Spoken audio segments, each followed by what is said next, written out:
Welcome to arts and stories for kids. அறநழி அல்லவை செய்தலின் தீதே புறநழி பொய்த்து நகை. ஒரு நகரத்தில் அரசன் என்ற அலுவலக ஊழியர் இருந்தான். முகத்தில் எப்போதும் இனிமையான சிரிப்பு.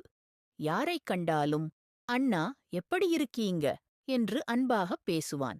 ஆனால் அந்த சிரிப்பின் பின்னால் ஒரு மோசமான பழக்கம். அவன் யாரும் இல்லாத இடத்தில் அவர்களை குறை சொல்வான், அவமானப்படுத்துவான். ஒரு நாள் புதிய ஊழியர் மயா அந்த அலுவலகத்தில் சேர்ந்தாள். அவள் உண்மையான, நேர்மையானவள். அரசன் அனைவரிடமும் அவளைப் பற்றி சிரித்தபடி பாராட்டி பேசினான். ஆனால் பின்னாலே அவளாலே வேலை வராது, புதுசா வந்தவங்க எல்லாம் இப்படித்தான் என்று மற்றவர்களை பேச வைத்தான். மயா முதல் முதல் நம்பினாள். ஆனால் தினமும் ஒரு விஷயம் அவளை கவனிக்க வைத்தது. முகத்தில் சிரித்து பேசும் அரசனிடம் அனைவருக்கும் ஒரு விசித்திரமான தூரம் இருந்தது. ஒரு நாள் மயா தவறுதலாக கேட்டாள். அரசன் அவளின் பெயரையே சொல்லி பொல்லாங்கு பேசிக் கொண்டிருந்தான்.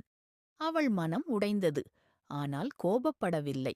அடுத்த நாள் மயா சாமர்த்தியமாக எல்லோரையும் சேர்த்து சொன்னாள்.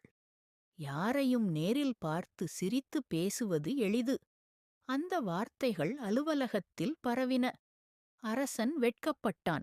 அவன் உணர்ந்தான், அறத்தை புறக்கணித்து செய்யும் செயலில் முகத்தில் சிரித்துக்கொண்டு மனதில் விஷம் வைத்திருப்பதுதான் மிகக் கொடியது.